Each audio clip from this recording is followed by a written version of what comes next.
Everybody, it's just gonna be a few more minutes. We're just waiting for everybody to set up.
Uh-oh. Hold on a second. Oh, totally do look good. Look at that. All right, hold on one second. Hold on one second. Hey, man, you messed up the screen look, man. Come on. No, I didn't mess it up. Sometimes it doesn't show. It's not my fault. I'm just upset I can't get my shoes on. Where's the window chapter? Wait, did I close it? There we go. Yeah, there we go. That's good enough. I think.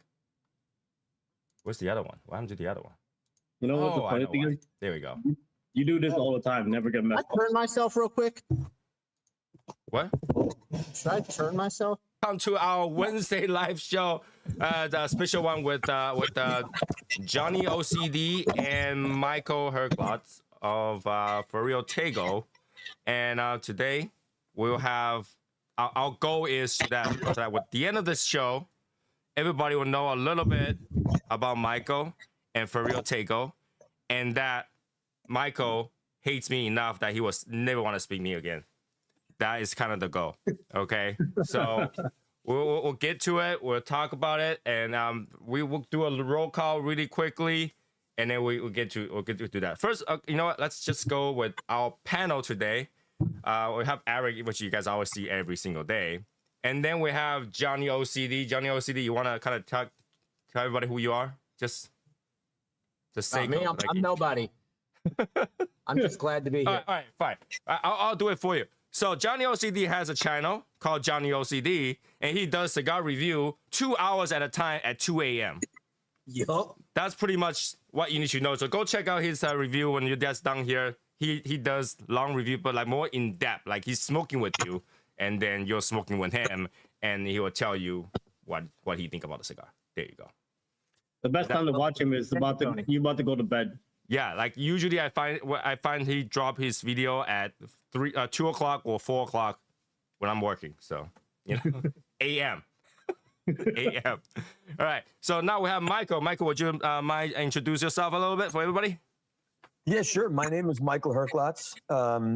I own a cigar company, Ferio Tego. This is my 25th year in the premium cigar industry. So that's an awfully exciting milestone for me. And I'm really pumped to be on with you guys. I've enjoyed watching you for so long, and I'm sure we'll have an opportunity to get more into my biography or whatever as we go. But frankly, there's no chapter in my biography more important than the one we're talking about tonight, which is Ferio Tego. And so I'm just looking forward to spending a few hours with you guys hanging out. Awesome. Thank you. So with that being said, let's see who we have 21 people right now. Let's see who's on there. We have Better Tobacco, who's like literally on the moment that I dropped this show. And Javier, we got Cigar Carpenter, Matt in the morning, Cody, Benjamin, who's super excited about this for some reason. Right. Keith, John, if I get to scroll down, JB, and Lotus, And Hugo. everybody, Jeff, Hugo's on, and I think I didn't miss it. Quake and Steve. There we go. All right. So as you can see, we're all dressed up, and the reason we dressed up is because every time we're looking at any photo whatsoever or video about Michael, he's dressed up, except today.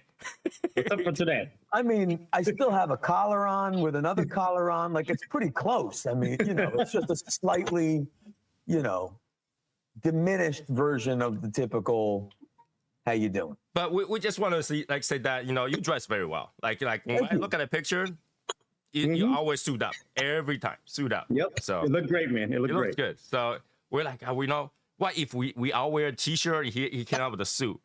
It's better off you would come out with a suit, he come out with a t-shirt, that's totally fine.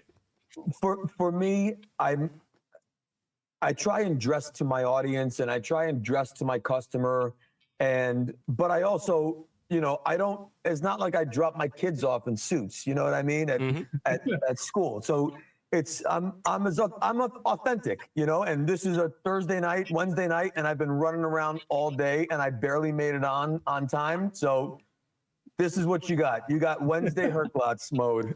Nice. So today we are, like I already up and announced, we're gonna smoke a Suma. So if you guys have a Suma, you should light up your Suma and smoke with us. And just in case the Suma didn't last me that long, because I have a Robusto, I also have Elegancia as a second. Hey, Awesome. I have the same thing, dude. Yeah, I'm ready to go. We got things set up. Awesome. I'm gonna do I was debating between the Corona Gorda and the Torpedo, but I'm gonna go Torpedo. Yeah. And then I've got a couple backups just in case. I got Torpedo as well. Awesome. I just want to point out that I personally, on purpose, tried to match the Suma. So. Very nice. Very nice. Bro, solid. Blue and gold? Are you kidding? Excellent. You forgot the brown, man. You forgot the wrapper. He's Thai, technically. Oh, okay. No, it ties the gold. No, it's good. The chair is the brown. There you go. There you go. Honestly, the shoes are the best part, and you can't even see them. So, oh well.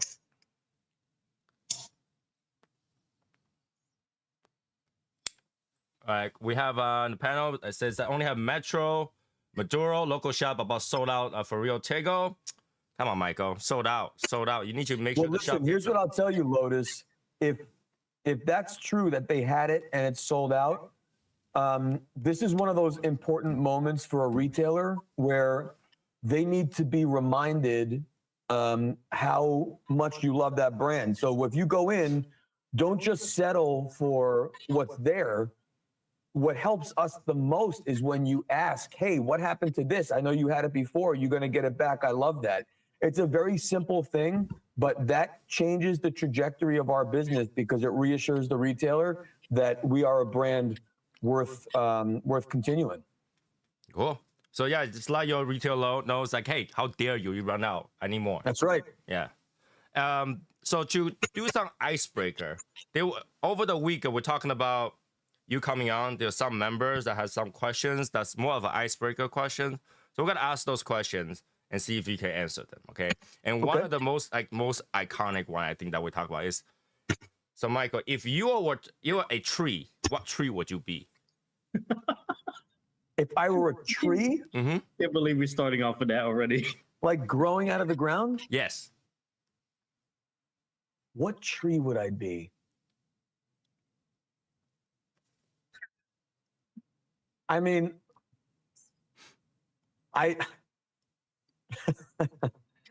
in my head, I would love to consider myself an oak tree, Okay. but if you look at me, I'm like fucking Charlie Brown's Christmas tree. You know what I mean? I mean, let's face it. So I'm gonna go. I'm gonna go Christmas tree because it's my favorite holiday and it brings joy to people, and it also likes to get dressed up and be fancy. So Christmas tree, final answer. How about that? Okay, sounds very good. We have one from Ben today. It's about the Summa. And he's saying, is the Summa has anything to do with your grades in college? Because, he's thinking that maybe you got a Summa cum laude, so that you name the cigar Summa. I went to music school, and I don't think anyone had summa cum laude when we graduated. But summa is specifically it's Latin for a synthesis of the body of work. So in that idea of summa cum laude, it's completion with honors or something like that.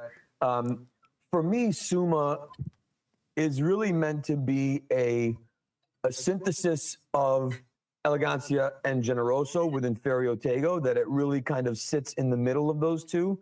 But more importantly, to be honest, it's meant to be kind of representative of my corpus of work to date and the direction where we're going. So it's the newest and most recent, but when you really consider flavor, mouthfeel, pedigree of blend, it truly kind of is a synthesis of my style in one blend. Okay. Now we have viewer number 3, who just happened to kind of touch upon the question that's next. Is that what instrument did you play or study when you were in music school, and how in the world did you ended up making cigars from that? Well, because music school and cigars are like. We could do 2 hours on that. Fortunately, we've done 2 hours on that on other shows, so I'll let people go discover it.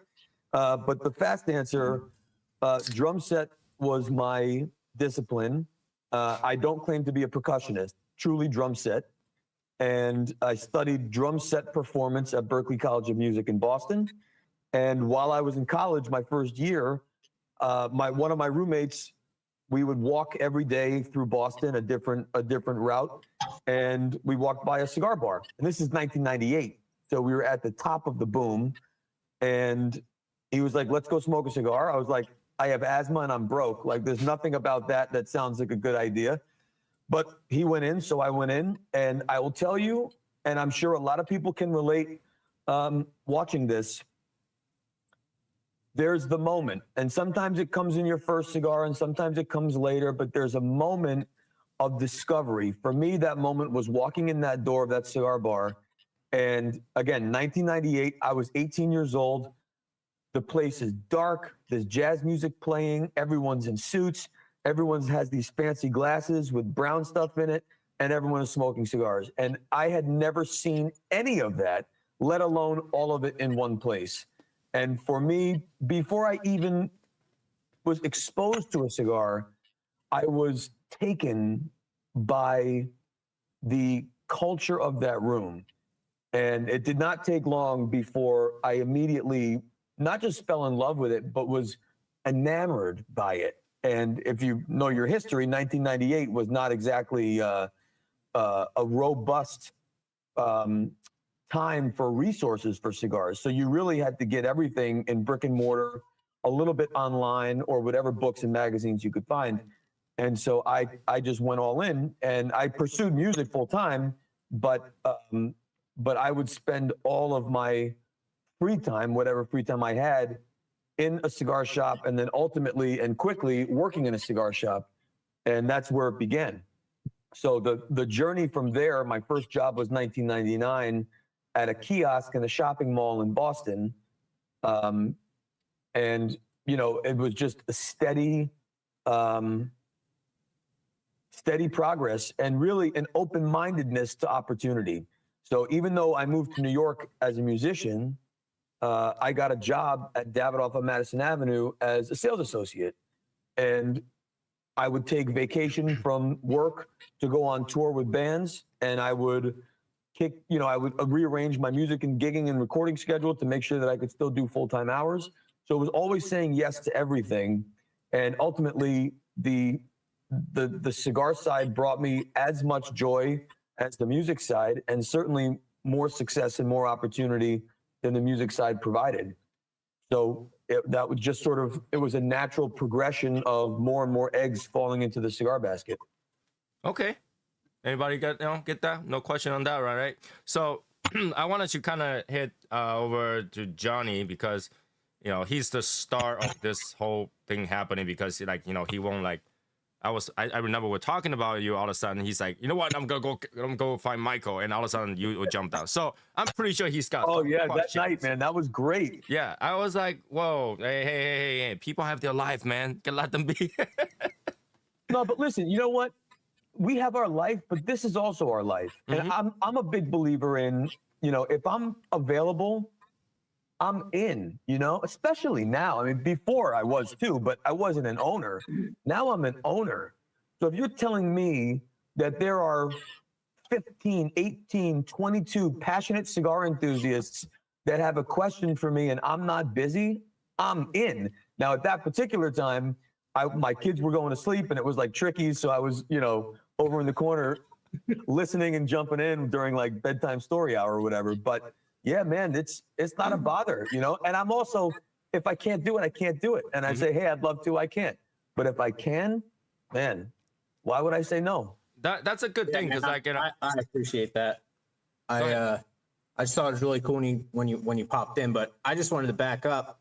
I think on that live that night before Michael popped on, and correct me if I'm wrong, Tony, I think we were talking about boutique blends or boutique cigar manufacturers just buying blends. And I was like, yeah, but I know that Michael, as the stories I heard is he's on the ground floor with Casada smoking raw tobacco and puking in, 30 minutes later. So, and then that's when he popped on. Right. Yeah, because you blend night, your own cigars. Right, because that night he talked about, which other people could probably get that information from that episode really quickly, rather than us answering over here, is that he blended all of those cigars in all those cigars his baby, and that's why he carried it with him into Ferio Tego, and now he united his baby in the right place right now. Basically, that's what it is. That's true. Okay, so Johnny, if you have questions, don't feel like you had to hold back to ask questions. Like I say, if I have something to blame about why he doesn't want to talk to me anymore and throw me in storage drive and run me over, it will be you. Okay. I'm fine with that. I'm okay with it. Bring it. So before we go too far, let's talk about this Suma, right? Because everybody's probably light up their Suma right now. Let's talk about the Suma, right? Before we do that, I just want to ask anyone who is on any social media, if you are watching and you are smoking a Ferio, or even if you're not, can you just snap a picture of what you're watching, or snap a picture of the cigar and post it at some point, today, tomorrow, whatever. But this kind of thing, an audience of 20 is a network of 20,000 if you're just willing to amplify how exciting this is. And it's good for all of us. So I would just ask at some point tonight, snap a picture and make sure you blast it out and tag everybody so that they can see how much fun this platform is. Anyway, go ahead. I'm sorry, Tony. And I just want to mention, Michael, literally, I didn't know Michael when Ferio Tego first came out. I saw it in the Davidoff store. I came back after I bought a stick. I think that was Generoso Elegancia. And I did a review, and he commented on it. I was literally like, who the hell was that? I was like, who is this? Right. He commented. I was like, who the hell? I have no idea who he is, but I noticed that he always go comment on every single review he can find. Every time I look at another person's review, he's there. So good or bad, he's there. The only time I don't comment is if it's really bad. And that's not because I don't want to engage with it, but sometimes it's better to just not put any oxygen on that at all. And so if there's something really bad, which happens from time to time, I generally don't engage that at all, because I don't think I'm not a believer in investing time and energy in negative whatsoever. What I appreciate what you guys all do is even if there's a blend that doesn't necessarily resonate with you, you're still willing to give points to the things that are going well. Like Johnny, I remember seeing a review that you did at one point where you're like, this isn't for me, pepper's not for me, and so this isn't for me. But you were also generous with giving credit where credit was due, with combustion, with draw, with all those other things. And that's really what we're trying to do as artists. At least I am, you know? I mean, if you're willing to take me for a spin, then I have to express my gratitude for your thoughtfulness. Even if you don't like it, you know, you're still being a fair advocate for the things that went well. And the ones that I refuse to put oxygen on are those reviews or whatever editorials that are just trashing things, because I don't believe that you are at all attached to the thing that makes this so special. You know, no one puts a cigar out that they hope people don't enjoy. Everyone is trying to create something that people do enjoy. And so, you know, I really appreciate when people take the time to do it. And so all I can do is at least comment and say thank you on everything I can find. Cool. So yeah, put on your social media. I'm pretty sure Michael would chime in if he finds them. So make sure to tag him too. Let's talk Suma. Before we go to that, Better Man Tobacco said that he really liked the Sterling, Elegancia, and Sunquist Connecticut right there. And he also asked if he can work for you. So, you know, that's you gotta reach out to him. You guys know how to reach out to corporates, you know? Hopefully we're gonna sell enough cigars that we can start hiring people. All right. So yeah, let's talk about this Suma. You know, give us a little bit detail on this Suma, like a reviewer would, you know, like what's in here. What was your vision for this cigar before this cigar was a cigar? Well, if you've enjoyed any of my work more than once or more than one blend, hopefully you will have experienced the consistency of body that really is, for me, kind of my signature in how I create blends. That there has to be a body that is present and unctuous and at least medium. You have to feel it, feel the weight in your mouth. And so for me, like if you talk Elegancia and Generoso first, those came first. They both share a very round, rich body upon which there are two completely opposite styles of flavor. Elegancia is creamy but nutty, vanilla, honey, creme brulee, all that stuff. Whereas on Generoso, you still have that round, creamy body, but it delivers more of that spice, earth, leather, cocoa, all those notes.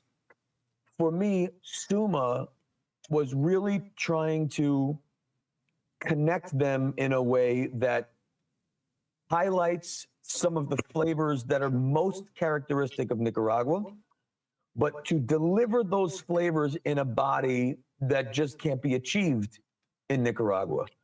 And so it was a lot of balancing, creating the body and then trying to get the right flavors to move to the front. So ultimately, I hope what you find with Suma, especially the Torpedo and the Robusto, is a sort of leathery, chocolatey, coffee fudge bomb that has a little bit of woodiness. And then the narrower you go, like to the Corona Gorda, more of the woodiness is pronounced. When you skew towards the 60, it actually skews more towards the leather and even a touch of pepper. But generally speaking, the flavors are shared. The story is largely the same. It's just I have more time and room to give you different details in the 60 than I do, say, in the Corona Gorda. But I would say if I was going to do one word for Suma, it's fudge. Okay, all right. I can Not see that. like Keebler 7-Eleven fudge in a bag with the fake nuts on top. Fudge like decadent, savory, not sweet fudge, but like real. Mhm. You know what I'm saying? Like Right. savory fudge. Okay, so I have another question from Ben. He says, Suma has 4 sizes. Why does Suma focus on those ring gauge of your blends are more diverse Vitola? What was the specific question about why doesn't or does? I guess what he is asking, why is Suma focused on those ring gauge sizes? Like, because you tend to have bigger sizes of cigar, I guess. Well, why Suma- focus on these sizes? So in this case, we go from a 46 to a 60. And so I'm a big fan of thinner ring gauges. Thinner ring gauges don't sell. So I had to go as thin. Now this is, you want to know inside baseball about how cigars are made? Here's the inside baseball. When you print a band, you have to print it based on the face and the ring gauge, and you can't put the same band on a 60 ring gauge that you would a 38 because you lose the face. And we couldn't afford to make 2 different band sizes. So I knew that I could go from 46 to 60 on the same band size. And so that's why we did 46 to 60. I blended in a 50. I love torpedoes. Almost every blend I do has a torpedo. And then that gives us a little room to play also. So we will certainly extend those sizes. But I think it's a fair representation of 4 expressions of the same story when you can go from 46 to 60. Okay, all right. That's a legit question answer, I guess, so that people knows now. So when you print a cigar band, this had to show. If it's any smaller, you only show half of that. You couldn't do it. So he basically go with the one that he could. There we go. And I happen to love 46 ring gauge. I love it. I think it's just awesome, particularly in darker styles. I love even thinner in some of the lighter styles. But to me, a Corona Gorda like this is one of my favorite sizes on the planet. Lonsdale's, Corona Gordas, I just think they're great. Nope, we disagree on that. I 100% agree. That's with why Mike. I make 60s. Right. No, I 60 is way too big. Michael, just Hold on. If a 46 is too small and a 60 is too big, what are you, just smoking Toros all day, bro? Pretty much. Yeah, pretty much. Let me give you a little insight. So Asians don't smoke thinner tobaccos because in tradition, females smoke thinner tobaccos. So, when you have something like the Lonsdale or Lanceros, that looks like a girl smoking. So guys wouldn't go towards that. Well, the good news is we're in the United States of America, and you can smoke whatever you want, my man. True. But then, when you hold a big cigar, a big gauge cigar, to like Toro or Robusto or Gordo, it just have that presence on your hand. It feels nice. How tall are you? 5'8". I'm 5'8". If I hold a 6x60, I look like I'm carrying a Stanley Cup around.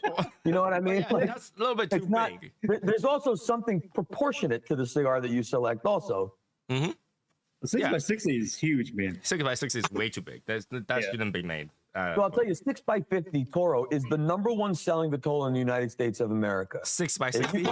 6x50. 6x50, okay. 6x50. And so I blend everything I do now in 6x50. Historically, I used to blend in 46, but that's because you would take a blend from, let's say, 42 to 56 at the biggest, maybe 54. So you blend in 46. But now, since we almost always go to 60, and I try and pull down to at least a 46, I always blend in 50. So when you smoke a 50 ring gauge in nearly any of our blends, you're really tasting Plan A. That's the original version. And then as you extend out in sizes, that's kind of the interpretations of blend into size. Okay, so Also, that's very inside baseball, but so everybody Okay. from now on buy the 6x50s of every cigar he came out with. Because well, the that's funny thing original is we plan. don't have 6x50s in every cigar that we make. That's the funniest part. Then yeah, Plan A is not always Plan A. So you go with Plan A plan is B, never Plan okay? A, bro. So this is my question. So Eric and I recently smoked Panamericana. I think that's one of your cigar. This might be a question that you might not want to answer. It was a pretty good cigar, but we noticed one problem with that cigar. I want to see if that's something on purpose. Is that cigar has 10 lines. Has 10 lines. tan lines? Yes. So I was wanted to see if that's on purpose. So with What the the hell cigar, is a tan line? okay. Well, So you know how with like the the cigar. bands, right? once you remove the bands, it looks like that cigar just went to Hawaii and came back, got 10 lines on it. That's LED lights at wherever you I bought would it. say, where'd you buy it? Davidoff. Online shop. We bought it at Davidoff. So I'll Right? bet Do we buy they that? have. Oh, we bought Yes. that at Miami, right? Yes, we got it Yeah. at Davidoff. Yes. So those shops have LEDs in the shelf. Yeah. Not very bright. It's not a very bright place. No, but if it's in the same position for the same amount of time, there can be there can be some change in shade under the band versus outside of the band. Yeah, because when we're smoking, it was like, is that on purpose to have a 10 line? Bro, what a great idea. Oh my God. Because we were confused. Like, it's like if it's only one cigar, we know it's like, No, maybe because- it's a mistake or something. Both of us That's like- has 10 lines. Yeah, but like, isn't that like the newer cigar that just came out with too? Panamericana I came out with in 2014. Oh, so it was a re-release. It's Because I haven't seen it all until recently. all of Timeless was created initially between 2012 and 2016, with the exception, of course, of the 10th anniversary. Mhm. So with Ferio Tego, we of course redid everything. So everything has been kind of remastered to be relevant and best it's ever been. But the initial creation of Panamericana was 2012. All right, here's a Pan Am. Mhm.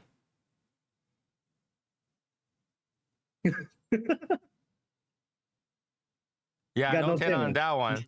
Yeah, the one we Like, got, both, you take the it out. funny is like both of us had it. That's the funny. Yeah, we gotta But it find came that from the video. We gotta find that Came from the video. same shop. Yeah. So that generally is affected by light, and it can happen fast too. Yep. But I'm gonna guess that's light. We gotta find that video with that cigar, and we're gonna send it to you. So that's so you can look at what it is. It's a Bro, really funny looking what 10 a- line. This is like such a cool idea for a project. 10 line cigar, right? It's almost like how Davidoff had the Year of the Tiger with a stripe, and then they did it on purpose. It looks good. So Yeah, it looked like that. Which I thought that was such a beautiful. When I first saw that, I was like, "What is wrong with this? How could they put this out?" And then looking at it and understanding what it was, I thought that was tremendous. It's a genius idea. it looks It's like great. I love it. genius. So I love The it. question is, who's going to be the first to copy it? It probably take too much effort to copy that, right? So it wouldn't make sense to do it. I didn't say it's going to be copied well, but someone's going to copy it. True. Oh, True. yeah. Another question I have is, I think you're very active in PCA. Are you like the host of the PCA or something like that this year? Like I see your video everywhere. I'm on the board, Okay. so that's really behind the scenes active. But then, I mean, look, man, I'm growing a business from scratch. If there's a camera walking by that doesn't stop at my booth, I'm gonna make him stop at the booth. I mean, I need as much awareness as we could possibly get. So every opportunity I have to share our story and share the work, it's always going. Of course, there's a little bit of overlap, but it's another audience. It's the equivalent of doing another event. Mhm. But I'm standing still and people are coming through. Okay. So I would say I'm active certainly in the association as a member, as a sponsor, on the board, but all of that is behind the scenes.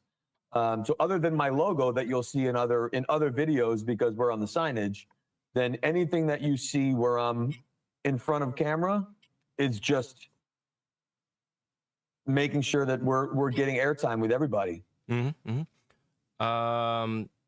So you're not gonna underfill your cigar like the sandwich, right? Say that again, Eric? That's what I was gonna ask. So, how was that sandwich? $17 sandwich. How is it? Listen, so that, I mean, I have a history of doing funny videos with Dojo, but that one, the first sandwich one, when I was by myself, was as completely organic as it could possibly be. I was walking, they were actually doing an interview in another booth, and I interrupted it and was just like, and they're like, oh, what'd you get? And I just joked like, oh, this is the culinary mecca of Las Vegas. This is my favorite restaurant when I'm here. And they were like, hold on. And they stuck a mic on me and just started hitting record. So that was that. Then, not to be outdone, Fred Rui decided to jump in and do a response as the head of Sunships, which then now we were like on a roll. So then we did the last video, which was the deconstruction of the sandwich. I thought was pretty funny. That's what I noticed. You have 3 pieces of ham, but you say it was underfilled. So I thought that was pretty nicely filled. No, but over a full sub. Yeah, man, 3 pieces of ham is not filled, man. Well, the price range was a little bit too high, 17 for a drink. Crazy, bro. You know, but hey, that was funny. I enjoyed that video a lot. So listen, I think as much as I love talking about the things that make Ferio Tego unique and talking about wrapper binder filler and talking about the blend process and you know, we're saturated with this stuff. And part of the brand is me. And I'm not always suited up. And when I am, it doesn't mean that I'm an asshole. You know what I mean? So being able to do fun stuff like that and just, you know, let people see another side of me, that's part of the brand too. And I think it's when there's an authentic opportunity to kind of like show a little part of that, why not? Who cares? Yes. Nice. Now, that's good. You know, some brands are not as friendly, and I like brands that are friendly. People that like to get with their people. You know, with the people that enjoy the cigars, and that's the real thing, right? Cigar is about sitting down, have a cigar, talk, and all that stuff. You know, there's only so much you can talk about cigars. The people behind it that really get you want to smoke certain cigars sometimes. I think there are obviously some brands that earn their unapproachability because there are so many people who want to connect with the brand that it becomes very difficult. And maybe that's earned, but the best of those brands, at least the ones I've known over 25 years, I remember when all of them were at this stage in their game. You know, 2.5 years into their business, banging on doors, asking for the sale. And there's something memorable and meaningful to me at how approachable they were as a young person coming up in the business. Those moments with them were very important. You know, it let me see the complete picture of who these people were, not just the stuff that you would see in a magazine. And I think there's a lot to learn from that type of approachability and authenticity. And so I just try and do the same thing my way. So now that I'm like, I don't know, maybe a little bit more than 1/3 in, let's talk about what you guys think about a cigar. Johnny, what do you think about a cigar? Like now that you smoked it, it's okay to go overly critical, you know? Yeah, of course. I mean, I've always liked the Suma. I'm smoking the Corona Gorda. I like smaller ring gauge, but this is my second favorite Ferio Tego cigar. Second favorite. What's your primary favorite? All day. Elegancia, you said? I love the Elegancia.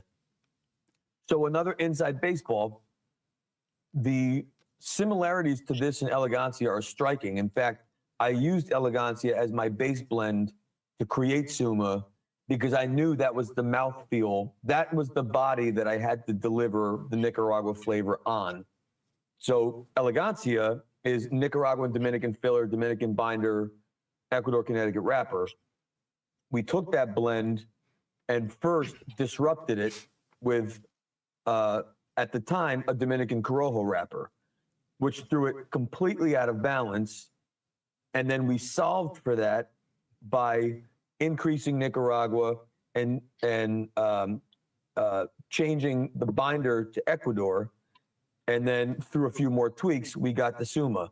But I find that if you smoke Elegancia and Suma, there's a very similar, there's a term viscosity, which is that almost like syrupy kind of flabbiness on the palate that you get from wine or you get from rum, for example. It's that viscosity. To me, both of those blends have a viscosity to them in their body. This one just happens to deliver the darker versions of the Nicaragua as opposed to emphasizing more of the Dominican and then just kind of balanced by the Nicaraguan Elegancia. I absolutely agree with that. Is this Casada tobacco, or is this? It's Casada made. Casada made. So you have tobacco from Casada, tobacco from Nicaragua that we buy, the Ecuador, of course, we buy. And then some of the Dominican, the Casadas have grown, and some of it is purchased as well. But made at Casada. Ben's question is, how many wrapper and binder combo did you try for the Suma before the double Ecuador?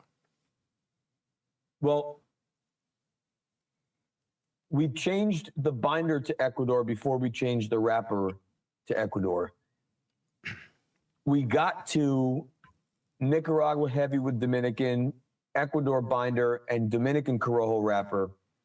And I love Dominican Corojo, but it's very thick. And you either get it thick and it burns like shit, or you come down a priming and it becomes thin and kind of brittle and it doesn't have the flavor. And every time we were going back and forth, in fact, I have the samples right here. I was just revisiting them. It was a nightmare. And you can't have them not burn, but you can't have the flavor that you're looking for. And then ultimately, the same person that we were pulling some of the Dominican Corojo from said they had Ecuador Corojo. And we said, well, let's try that. And so that took a tweak, but that's really what doubled down on that viscosity feeling. Because if you think about Elegancia, that Ecuador Connecticut, I mean, Ecuador Connecticut has a little flavor, but it has a lot of texture. And so by doing Ecuador Corojo, it provided the feel of Ecuador with the flavor of Corojo. And so that was the final. So I would say, I mean, all in, Suma was about probably 15, 16 different tweaks before we ultimately got it. And then the 60 ring gauge took another 2 tweaks to get the 60 right. Cool. I mean, that sounds about right. So That sounds absolutely yeah, right. people think like, oh yeah, like, you know, the tweaking and stuff like that is easy. Is that you had to go through all that? You gotta roll them. You gotta wait for them. You gotta smoke them. You know, that experience is, yeah, it's a lot of work. And the worst, by the way, is when you think it's great, and then you smoke it 12 weeks later, and it changed so radically that you have to start over. And then when you start over, you have to wait the 12 weeks to see if it changes again. I mean, that's the worst part. I actually had this conversation with Pete Johnson on a live, like maybe 3 weeks ago with his rep Mo, and it's on his feed. And it was a really interesting conversation about that struggle of, do you wait or do you trust your gut that it was right the first time? And even though it goes through some of those changes, you just, you know the process well enough to know that it will end up okay at the end. It was cool having that conversation with Pete, because we've both been there. Yeah, we are just in the beginning of that process for our Legion cigar. So we smoked it this Saturday. We're gonna smoke at 30 days, and we're gonna see how they change. It does Yeah. get lighter, and then you start to realize that the flavor marriage each other. It start to change a little bit. Well, here's the thing I'll tell you. By the time you get Suma, it has at least 6 months. So the amount of change that happens in the first 6 weeks is radical, even to 12 weeks. The amount of change after that is minimal until you really get probably 3 to 5 years, depending on the blend. And then you really start to get into noticeable change. But if you're smoking side by side, you can get some of that. And depending how you age or you store your stuff, you can also kind of manipulate some of that development. But I would say once a blend hits that 4 month to 6 month mark, there's really very little that's going to change because everything is married at that point until you really get years down the road. So, Eric, what do you think about a cigar now that we're done with Johnny's? This is like one of the worst cigars I smoked. Really? Nah, I'm just joking. No, it's pretty good. I always go back to it. I grab it whenever I see it. And I bought the box before I smoked it. Tony sent me one, and he was like, "Hey, bro, it's good." And he was like, I was like, "Okay, cool. Let me go buy the box real fast." Now, Eric, let me ask you this because you guys both used the word pretty good, which I take. But what makes this cigar very good to you? Because if you say that you go back to it and you enjoy it, where does this blend fall short in your opinion that doesn't make it very good? To me, from my opinion, do you want really like honest opinion? When it hit, okay, the first, second, third is great, good flavor, good body. But in my opinion, the final third it start falling off really bad. But you're not there yet. Oh, I am. You're at the final third? Yeah, pretty much. So the flavor you said falls off, meaning it changes or it diminishes in It that one? diminishes.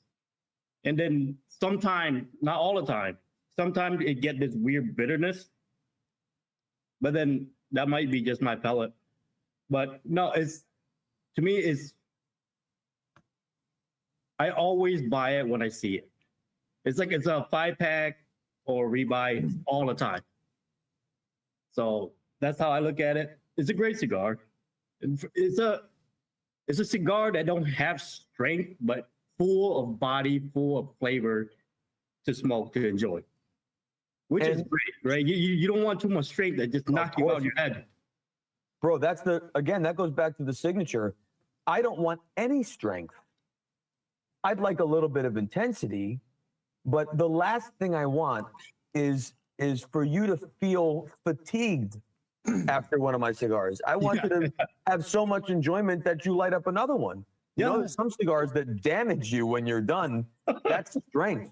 I don't want to damage you. I want you to put on another record and listen to another song, you know? Yeah. The bitterness, have you smoked torpedoes every time? Mm-hmm. Oh, no, I smoked the Robusto too. And you found that had the same bitterness at the end for you? Yep, at the end though. But that's, to me, that happened a lot to a lot of cigars. Can I chime in real quick? Just real quick. Yeah. I want to throw just maybe a smidge of science here. Because I noticed that you say that a lot, Eric. Like first third, second third, always really good. Final third, you kind of gets bitter and everything drops off. Yeah. In cigars, a lot of your humidity or your RH levels are higher in the head or the final third. So it's possible that maybe they're a little over humidified. No, we keep our cigar dry. Yeah, like our shit is dry, bro. my shit's staying like. Have you tried like 58 in the middle? Eric, when you hold it right here, right below the ash, is it warm? No, it's nice. It's nice and cool. I don't hotbox it. No, good. Because that's just if you're trying to triage a problem, one of the first mistakes obviously is allowing that to get hot. Yeah. So if it's cool and you're still getting the bitterness, and it's not it's not bitter temperature, it's bitter flavor. Bit of flavor, yes. Is it? But and It's that not like happens, every puff either. It No, just no, understood. It happened random. Yeah. Well, thanks for having me on, guys. I appreciate it. I'm gonna. No. No, it's not just your cigar either. It's that a lot of cigar has that problem for us, and Yeah. it could be just us. It could be whatever. But when I smoke Yeah. cigar, I tend to put my ring finger on it to make sure it's not too hot from time to Oh, time. that's an interesting technique. So I know it's not too hot, and then when I taste it, I was like, oh, and that's what had to do with like what you eat normally in your daily diet. And Seriously, Eric, have you ever put it down? Let's say has it gotten bitter right now? There was a few puffs, yes. But then I'm just curious if you put it down and let it go out. If you relight it when it's totally cool, I'm curious if the bitterness is there. I never let my cigar go out, so I don't know. It's just one more way of seeing if it's part of combustion, if it's part of temperature, if it's actually just the way the oils and the tars have migrated into that final third. Probably, right? Yeah, most Because likely you it's all that. pulling smoke through it for like an hour. right, You know? so you are gonna get stuff. Yeah. Yeah. To answer Michael's question, what makes a cigar great versus not bad or pretty good?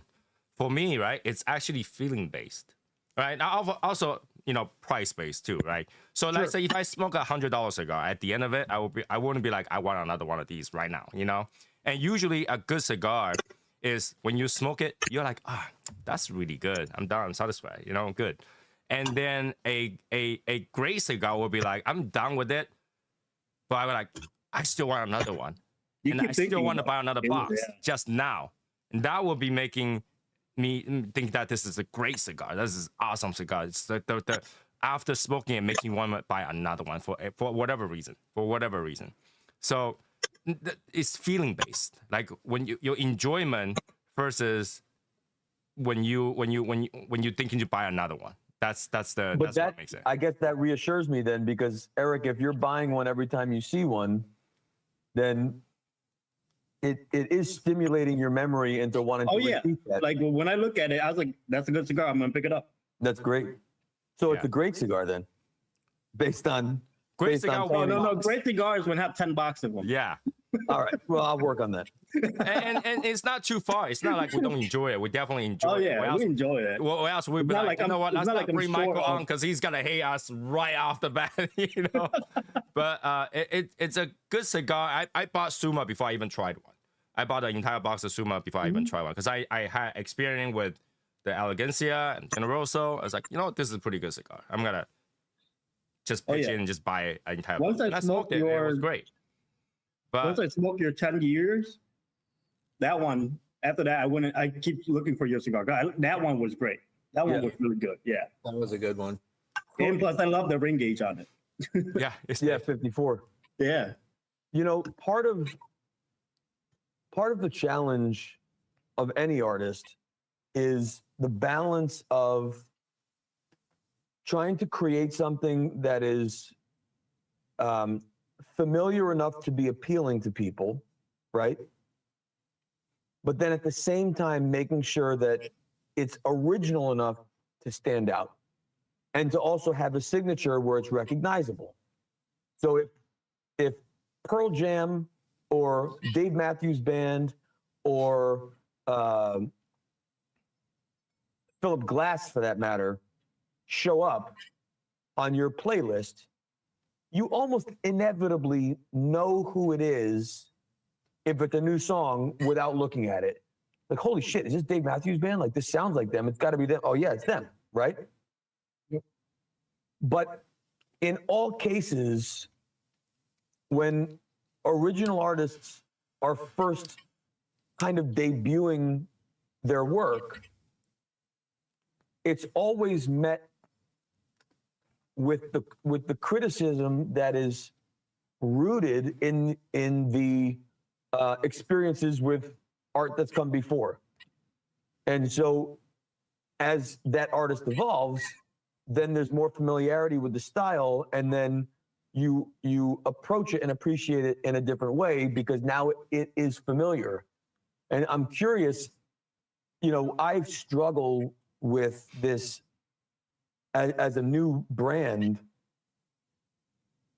this balance of trying to appeal to everybody immediately versus being patient enough to let people discover the work and realize that it's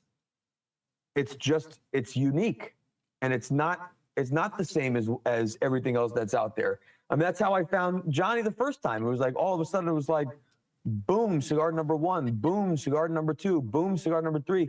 And watching your discovery of it and start to connect dots through it all was really interesting for me as the artist because I was watching your journey and exploration of me as a cigar maker. I mean, I think the first one was the first cigar blend of mine you had ever had. So it was fun to watch and listen and track your exploration of what I was doing. And it sounds to me like, Eric, it was kind of Tenure that did that for you. Yep. Tony, I don't remember what your first was. My first one was, I believe, Generoso. But I'm curious if we do this again 6 months from now or a year from now, as you smoked more stuff. I can't wait to see how the perspective evolves with our blends and how they relate to the other blends that you enjoy and whether the work we're doing is starting to influence your assessment of it all, Cool. That means he's coming back, guys. Oh, 1,000%, bro. It's almost like the first time you have coffee when you're a kid and you taste black coffee, right? And you're like, who would drink this shit? And I drink black coffee all the time. We love it. But there's, it's not that you learn to love it, but things that were unappealing before become appealing later. And I think there is a bit of that discovery and learning to love something so different. Just no different than whiskey or wine or beer or coffee or whatever else you like. So, or White Monster for that matter, of course. So I have a question over there in the chat room, but before I go to that, I think one of my questions will address some of the stuff. Is that I watched one of your video and you stress about how you think core is where it's at. Limited edition stuff, you're not interested in it. So That's not what I said. Well, or like, okay, you believe core is is where it's at. So why don't you kind of tell our viewers about that concept? Like, why do you think core is where it's at? Well, it's certainly not my concept, and I'm not a believer in taking credit for things that I did not invent. And so, core is the bedrock of our industry for decades and decades and decades and decades. It's only within the last 20 years, 25 years that you started introducing limited editions that now has turned into meme culture like everything else, where it's drop it and then it's gone. And now here's the next thing and that's gone. And here's a new thing and that's gone. I suppose if that's your business model, hey, good for you. That's great. That makes life way easier. When you can just drop it and move on, drop it and move on, and you just put everything in the chamber and just start rocketing them out. But I don't know how you build real long-term trust with your customers if every 30 days you have to teach someone a new story. I don't consume that way. I mean, I enjoy, a limited edition here or something new and cute there, but the things that are the most consistent in my life are the things that are the most consistent in the market. If I look at the clothes I wear, the food I buy, the brands that I use daily, they're not limited editions. I mean, I couldn't possibly create my lifestyle around something that I know is going to disappear in 30 days.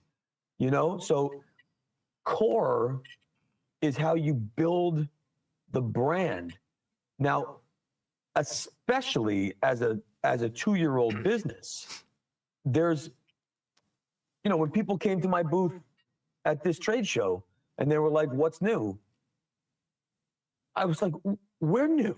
We're 2.5 years old. I mean, how much newer could we be? You know, Suma we launched in July.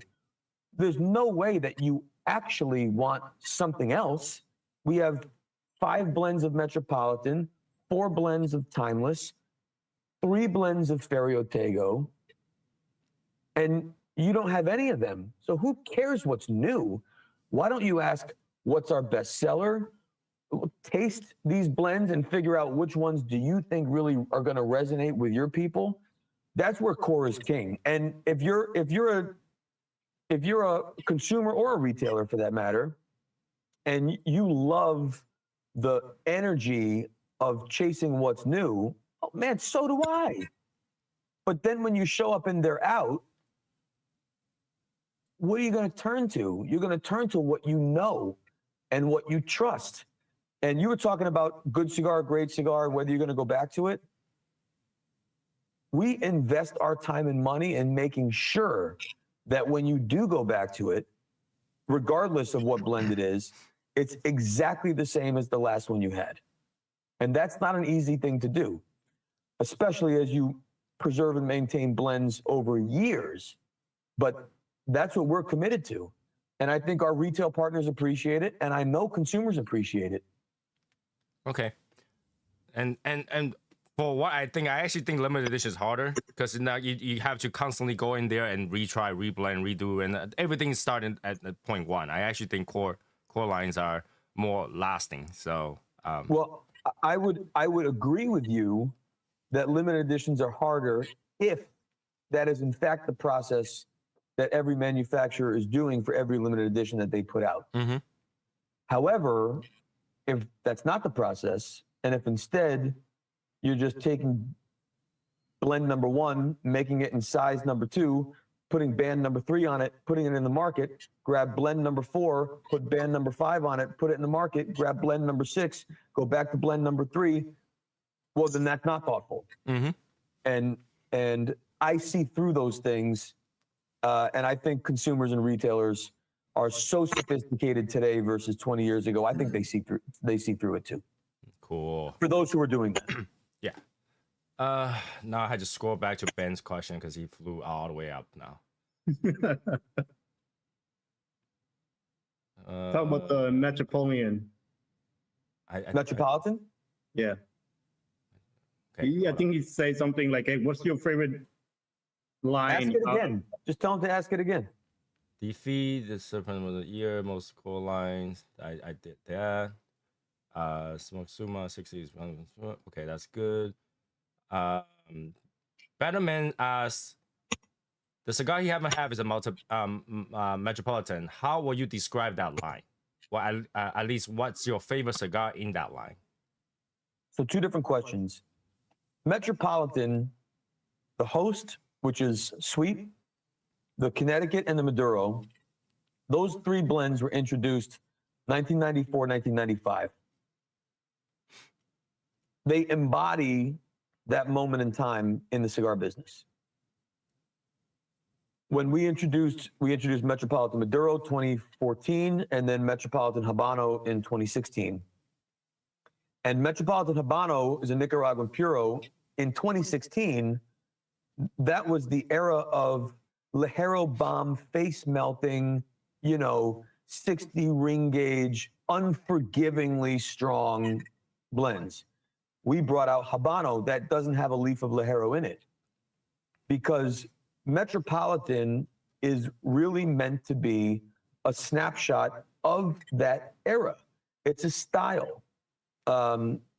Musically, it's like doo-wop or disco. There's a particular style that was relevant in the moment.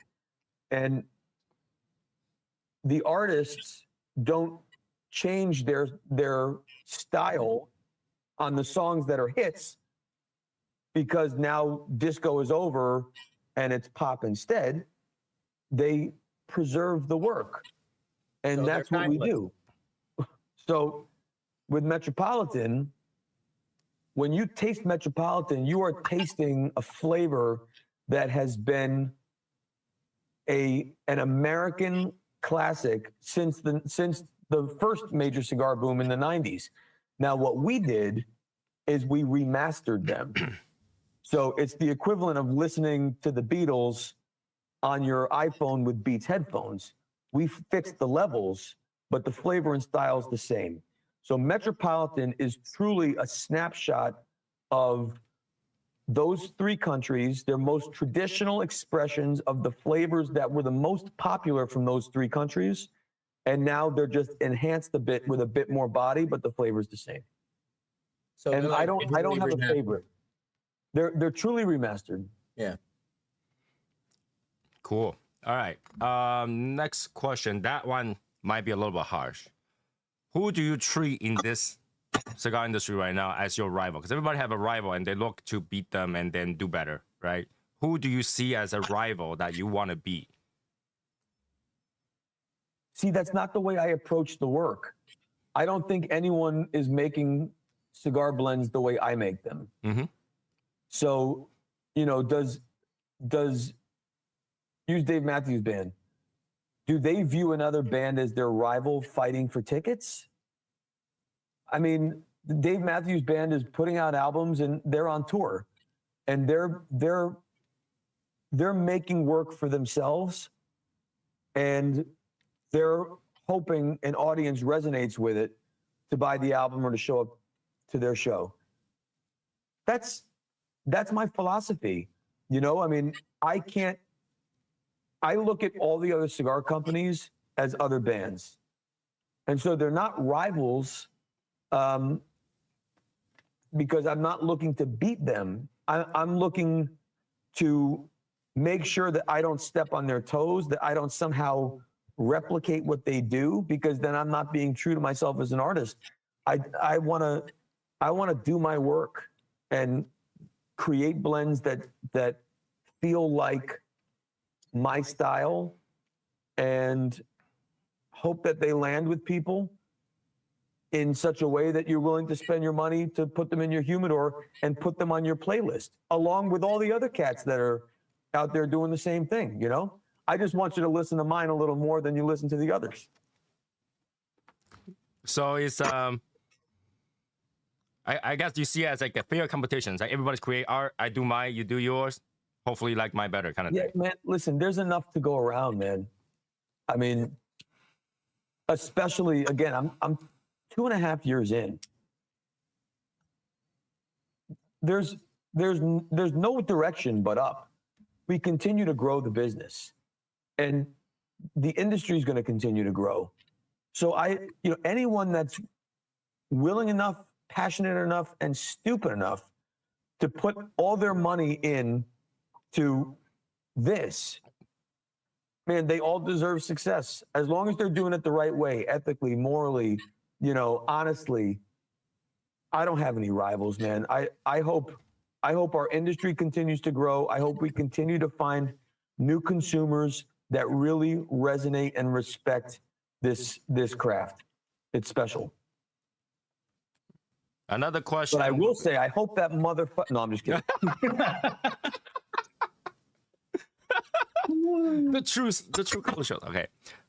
There's another question. I'm gonna twist that a little bit because it's kind of a weird question. So I'm gonna just simply ask: are you looking to blend a Honduras-focused cigar? Since, like, you know, you do work with Davidoff, and they already have like a very successful Honduras lineup for what they sell. Are you looking to ever blend a Honduras-based cigar or Honduras? The Metropolitan Host is 100% Honduran. Both of them, Host and Host Maduro, except for the wrappers. But it's, again, Metropolitan, so it's a lighter style, sweet, which is kind of where Honduras was back then, besides Villazon back in the 90s, well, back to the 70s. But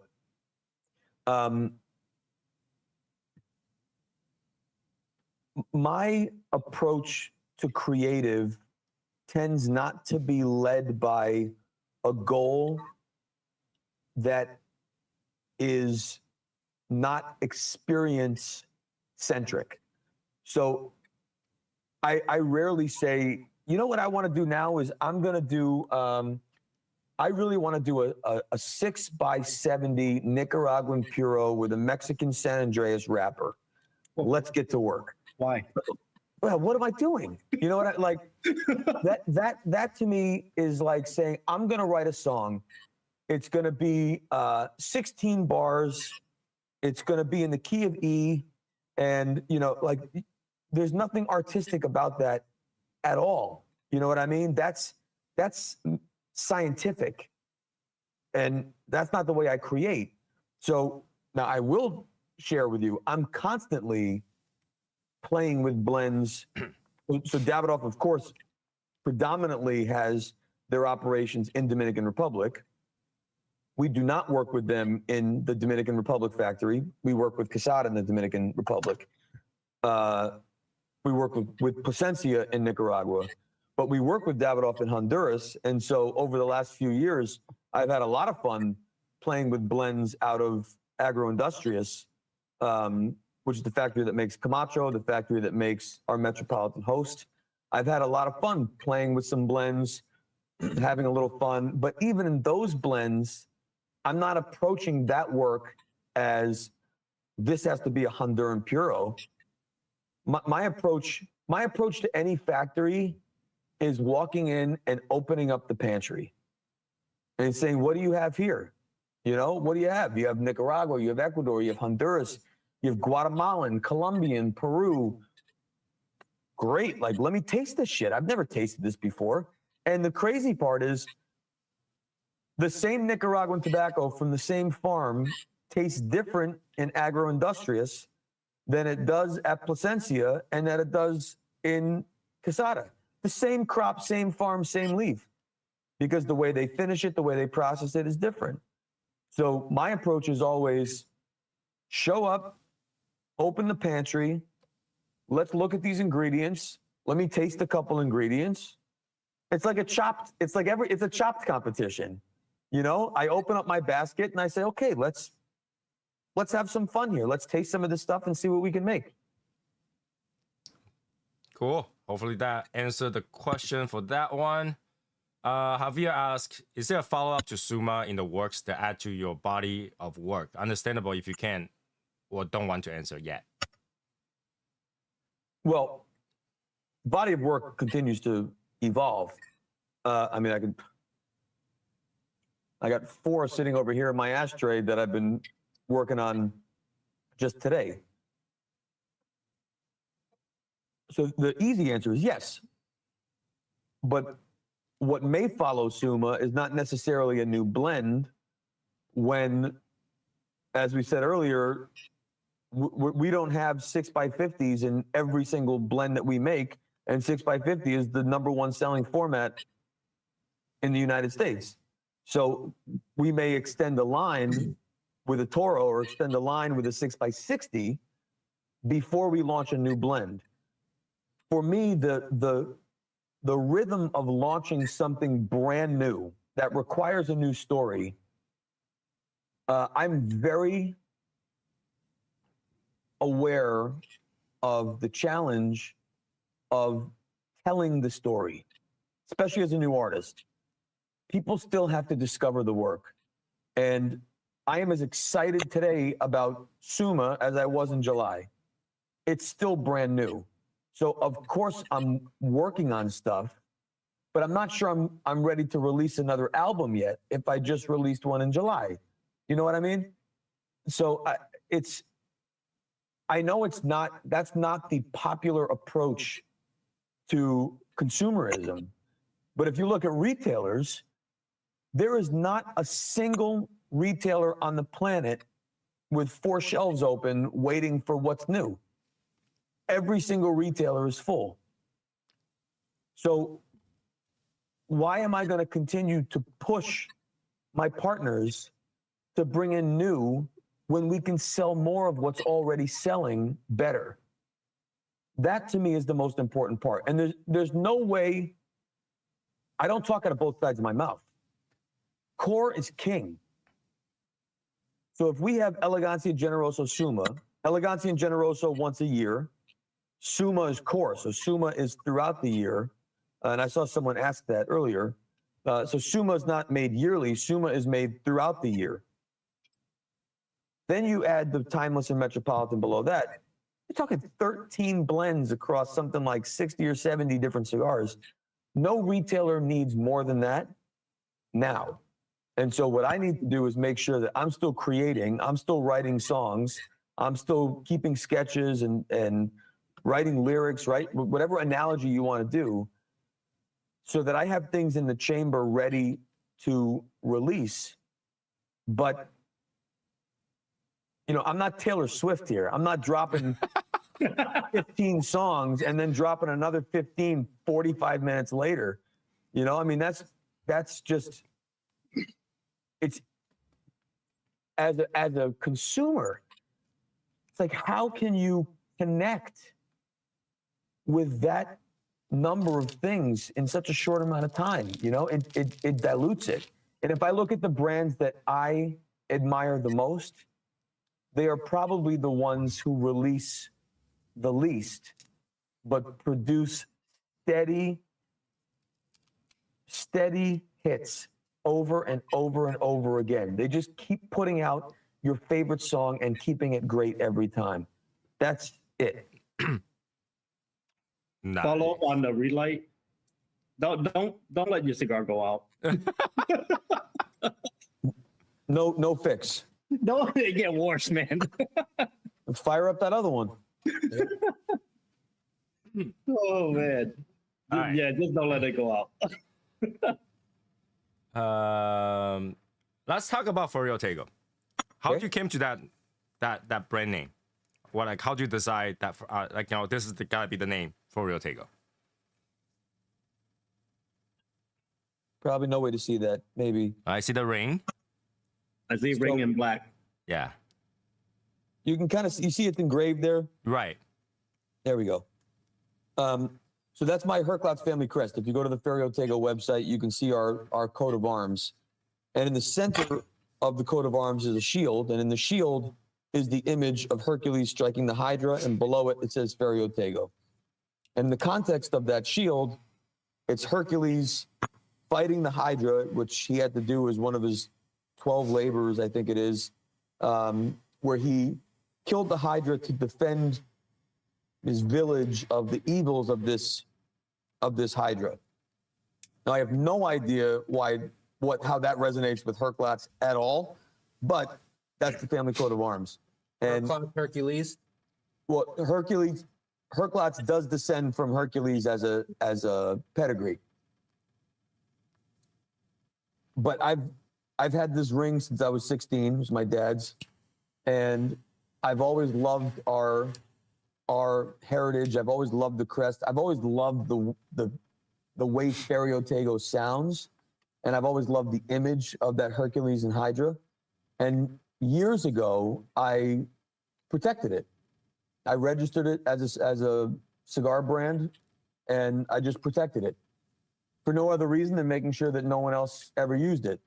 And when the time came, and I decided, okay, I'm going to go out and do my own thing, I thought, what a perfect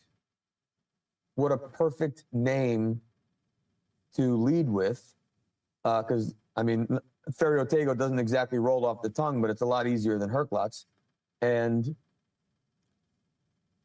moving quickly along in the story, once it became clear that, in fact, we were going to be able to acquire the old work, Timeless and Metropolitan, and restore it, the translation of strike and defend really resonates with that story of scooping up those brands, bringing them back in the middle of a pandemic, you know. So there's a spirit of resiliency and doing the right thing when you have the opportunity.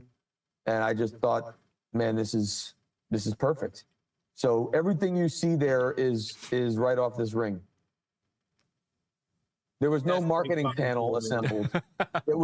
It was literally, my mom is an artist, and I told her we're going to do Ferio Tego. So she was, between her and my buddy Steve, and originally we were taking the literal family coat of arms and putting it onto a cigar band, and it looked terrible. It was just too much going on. And I went home, I think for Christmas, after Nat closed, and I knew we were doing Ferio, and I realized that there was just too much extra stuff going on. We weren't focusing on the thing that mattered most, which was Hercules striking the Hydra and the words Ferio. And so I kept zooming in, and I traced it, and I showed it to my mom, and I was like, can you artistically draw this? And I woke up the next day, and she had done like 3 or 4 different versions of Hercules, Hydra, the way the tail comes over through his feet. And we got that. I sent it to my buddy Steve. He made it digital, and we went to print. Let's talk about that. Let's talk about when Nat closed and you decided to go on your way and make this thing, right? How does that go about? How is that family and you know, mentally going about this project? Because it's not, you know, how do you know that this is the right risk I'm gonna take? I'm gonna spend all that money. I'm gonna build this brand, like, you know, all that stuff. Like, when you talk to us about that. Well, it was because it was me and my partner, Brendan, that ultimately did what Ferio Tego is today. But the original realization was just, I was not going to apply for another job. That was the first realization. And by the way, that realization came from having really meaningful conversations with serious people in the industry, who were all so encouraging, saying the same thing, like, man, you've been doing this long enough. Like, just, do you really want to go work for someone else again, or do your own thing? You know how to do it, just do it. And that was very encouraging. So my plan A was to do Ferio Tego, and it was going to be Elegancia and Generoso, and that was it. I was just going to lead with that and go hit the streets. But then, through conversations, it became clear that we might be able to take a stab at buying the brands. When we did that, it was a very different proposition. And so that required a lot more conversations. But to make what is always a long story short, both our wives were confident in our ability to make this thing happen. The factories had our backs and assured us that they would support restoring all the production. And we went all in. Our all-in play was November of 20. We didn't announce it till January of 21, but we did it in November of 20, which, if you think about where we were in November of 2020, especially here in the Northeast, it was still full lockdowns everywhere. But, you know, we're in the long game here. You know, this is not a short-term vision. This is not a quick play. This is a long play. And I've had the benefit of at that time, I had the benefit of 21, 22 years in the industry, 10 blending, putting together a sales team, building a brand, and working with factories all over. It was a serious leap emotionally, because I had always had the soft landing of knowing that I worked for someone else and there was always a guaranteed check as long as I did what I was supposed to do.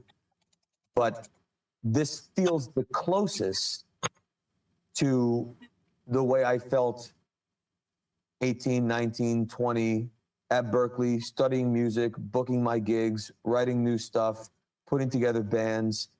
You know, this feels a lot like that, where there's a lot of pride in authorship and standing behind the work and being able to speak to it as the creator, not just on behalf of a company. Nice. I want to go back to the panel. Like, Johnny, you got any question? Because I'm just going down the question, everybody's question. But like, do you have any questions yourself? That you want to ask? Because I know you want to be on here, talk to Michael, but I want to make sure that you got your opportunity. No, the only question I have, it's kind of off topic, but I got to run and use the bathroom. So what do I do? Do I like Turn off log the in, camera come back? and turn off the camera and mute. You can jump off and jump back if you want. That's totally just fine. leave it running? The link is the same. Okay. Or you can just All right. leave. No one will say anything. Yeah. No, I'm just gonna leave. Yeah, just leave. All right. I'm just gonna leave. You guys can. You could take us with you too. I mean, it's up. Yeah. Just- It depends. Good. If you want to keep it going, No. No. go. Just go. You can just Get go. going. You can just So go. I've been drinking way too much Monster, so I'll be right back. Johnny, man. Wow. Ben has a lot of silly questions. I had to pick and choose because there's so many of them. And I know some of them is going to take the entire show just to answer. Do you have a family in Ferio Tego succession plan who will maintain the vision in 40 years? Yeah, I think No. you have 2 kids. So I have 2 kids. My partner Brendan has 2 kids. But we're not in 40 years. It's me and Brendan. I mean, succession plans 80 years from now. We'll figure that out. Right now, it's me and Brendan. all right. So let's see. I think somebody asked whether or not you were planning to do like the Year of Snake, because like everybody's hopping on that bandwagon of releasing the Year of, and Snake is kind of Hydra, kind of thing. No.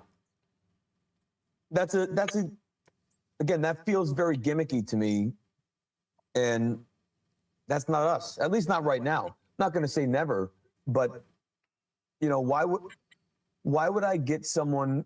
Imagine as a brand new company, I have people asking for a thing that is sold by 20 companies. I mean, that creates the most opportunity for someone to buy something else other than mine. So the last thing I want is to be confused with another brand or another project. I want it to be so crystal clear of Ferio Tego, it can't be mistaken. There we go. Factories on board financially also. Well, that's probably why he had a partner. What was the question? He says factories were on board, but financially also. So like when you go through this project, financially, it's not cheap. It's not a cheap thing to do. So financially, Especially when you prop up 9 blends at once. Mhm. It's not cheap. So I mean, I've been on record saying this. When we first started, so it's just Brendan and I. We don't have any crazy partners. It's Brendan and I. We're 50-50. We have no investors. We have no other partners. It's me and Brendan. But when we first started, we said to all the factories, the good news is the work isn't going away. The production isn't going away. The bad news is we don't have any money for deposits now because we just did this transaction and we have to keep moving forward. And every single factory at the height of their boom said, no problem. We'll start the work. Don't worry about it. We believe in what you're doing. And not only did they start the work, but they put us in front of other customers to make sure that we got our order on time and that we could get to market as fast as we could. So I mean, I have a lot of gratitude to Casada Plasencia and Agroindustrias, which is Davidoff, for believing in our vision and getting us our inventory so we could start selling. And since then, we've taken every single dollar and plowed it back in to production.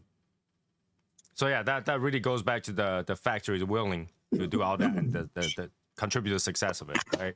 Yeah, so no one invested. but they certainly they invested their time and money as it relates to product and production. Certainly. And that was a big risk for them. They didn't have to do it. Especially when they were at maximum capacity. Yeah. Right? No one was looking for new customers during 2020, 2021. Every factory was at maximum capacity. A better man asks, do you have reps on the ground for brick and mortars? Yeah, we're distributed by Davidoff USA. So we have the benefit of their entire distribution network. Plus, All if of you their guys reps, like it all of their enough- channel managers. If you guys like it enough, can tell your brick and mortars. A lot of brick and mortars based on what their client says, right? If their client says, I really like this, bring this in, they probably would, you know. Look, it's a risk. I did retail for 20 years. Now, I go back to the 90s. So at that time, it was the cycle was different. When I started, the retailer discovered the brand and then evangelized that brand to their customers to get them to love the brand as much as the retailer did. That's changed a bit because of social media, where now retailers wait for consumers to ask for the product so retailers can guarantee that it turns. So the wheel spins the other direction now. Brands have to speak more thoughtfully to consumers so that consumers go to retailers and ask.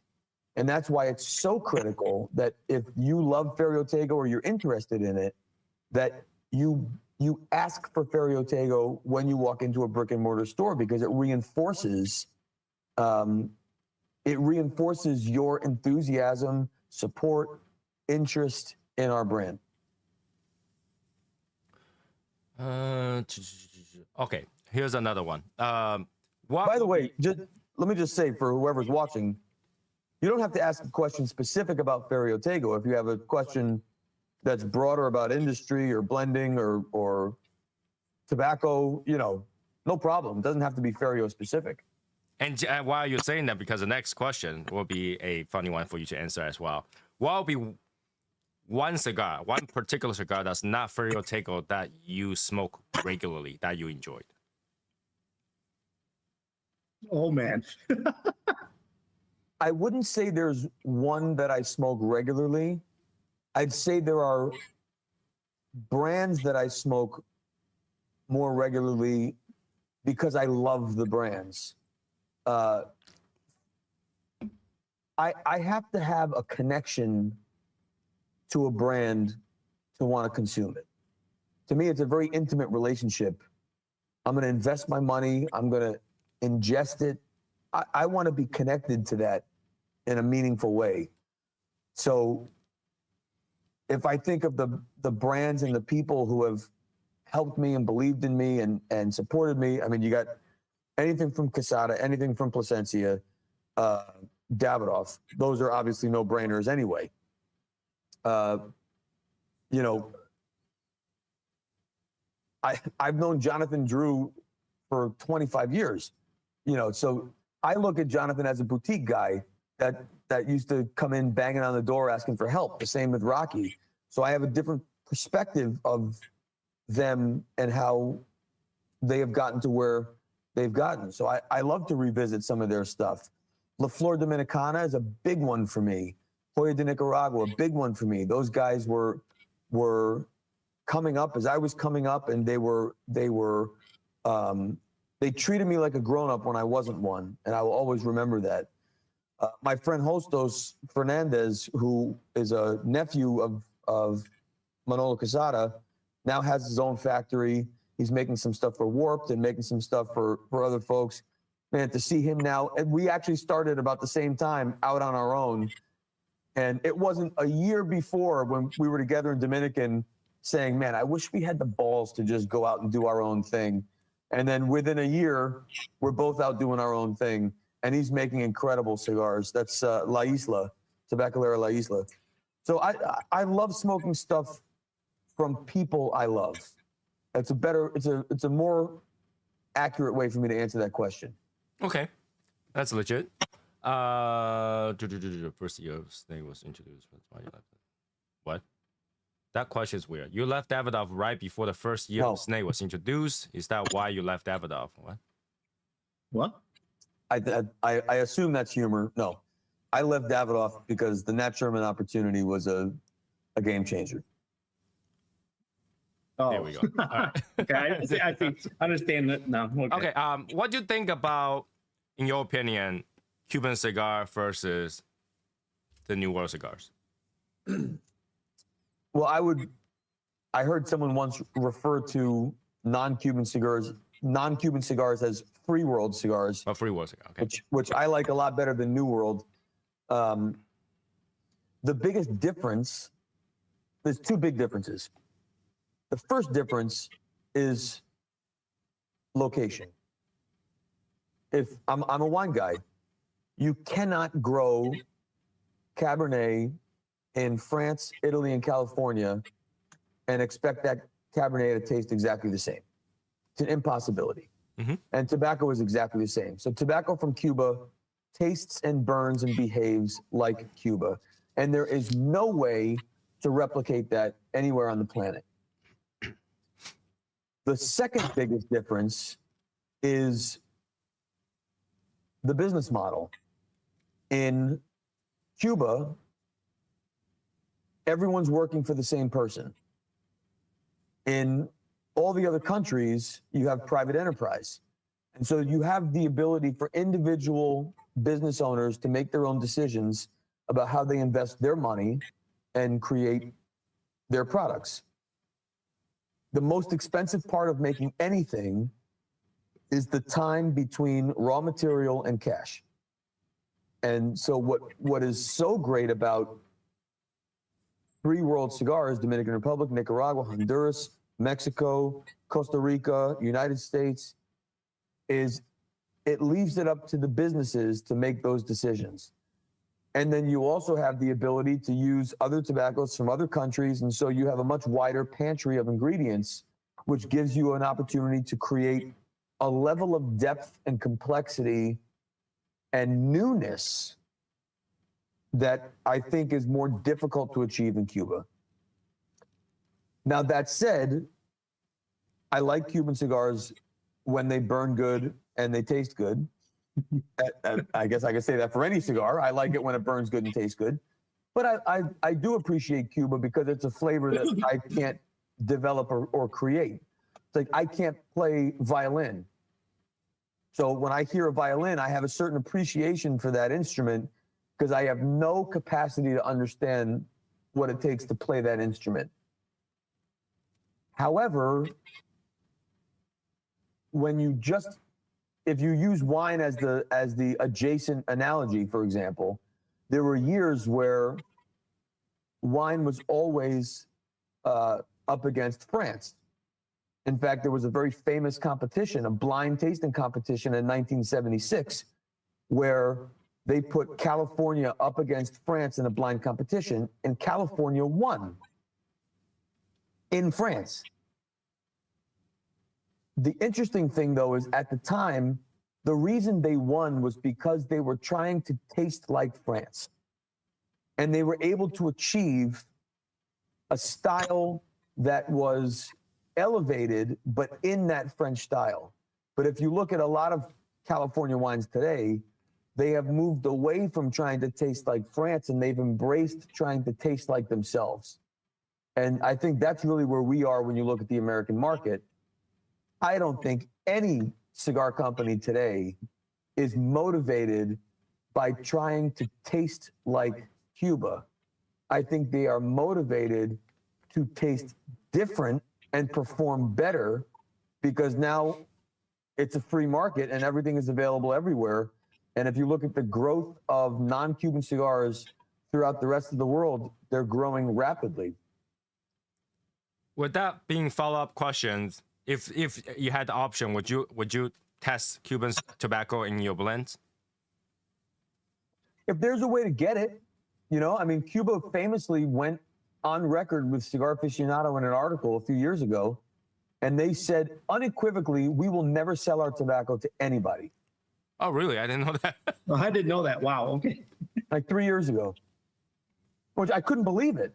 Right? You know, What? 'cause you can make a lot of money. A lot of tobacco. money. Now, fast forward, they have a lot of problems with inventory and production. So if they said that today, I wouldn't blame them. And it's rumored that actually they're buying tobacco from other countries to help close the gap for them. I don't know if that's true, but it's widely rumored. So if all things were equal and it was free trade everywhere, I would look at Cuban tobacco the same way I look at Costa Rican and Peruvian and, you know, whatever else is out there, Honduras, Nicaragua, Mexico, Costa Rica, Ecuador. It's an ingredient. And if it's available and we can take it and process it the way we want to process it and turn it into a flavor that is compelling enough to put it in a blend, fuck yeah, I'm in. Yeah. Well, Nice. if Cuba doesn't sell their tobacco, then how do we get some of the undisclosed tobaccos in our free world cigars? Then you're believing that they're Cuban. But I mean, the rumor is that some manufacturers have Cuban tobacco in their cigars. They're just undisclosed. I mean, we all know who that is. I mean, But listen, I've been around 25 years. That's been rumored since then. Here's the real difference, or here's not the difference. I think the consumers in our industry are chasing the wrong ghosts. When you listen to a record, you listen to the song, you pay attention to the lyrics, the rhythm, the style, the lyrics, the composition, you make an assessment. I've never seen a review of an album where they're talking about what drums the guy is playing, what microphones were used on the session, you know, what drumsticks did the drummer play. When you're drilling into that level of detail, you're talking about things that honestly have no true impact on your ability as a consumer to make better decisions about what you want to enjoy. And a lot of that is because no one in our industry is compelled to tell the truth. You know, with wine, you have to prove it. There's a governing body. You know, there's rules and regulations. If you want to bring out Bordeaux, it has to be 3 years in bottle. You know, but our industry doesn't have that. And because our industry is such that in order to be consistent, the blends must change, you're constantly swapping one tobacco for a different tobacco in order to make sure that the experience of that blend is identical.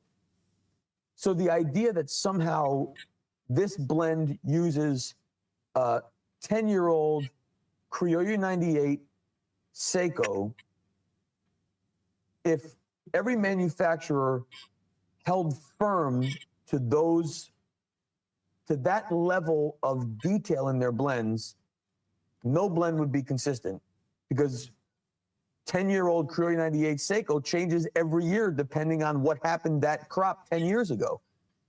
And so I think it's a cycle that we have fallen victim to, where we're playing into that narrative that detail is important. And so everyone gets more and more detailed because they're feeding the beast that people want to consume more of this level of knowledge. It's honestly of very little value. What is of more value is, if you smoked Suma today, is it the same as the first time you smoked it? And if you want to drill in a little deeper, then take a look at where those tobaccos come from ish. This is Nicaragua, this is Dominican, this is Honduran. But it goes back to what I would never approach a project to solve for or to introduce or feature an ingredient because you're chasing the wrong thing. You have to, at least for me, I have to focus on the painting I'm trying to create, the song I'm trying to write.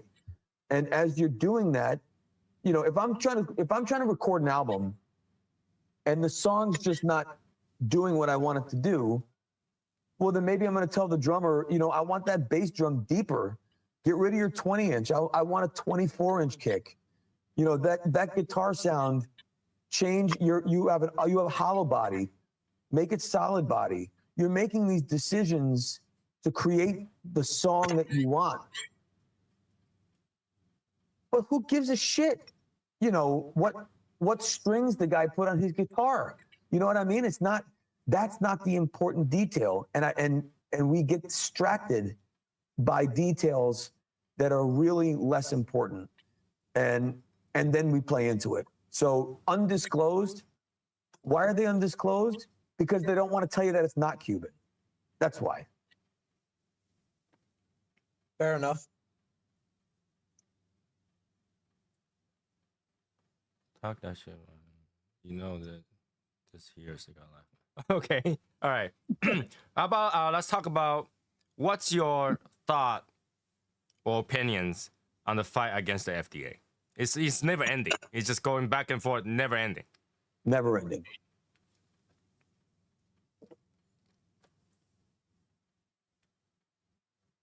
It's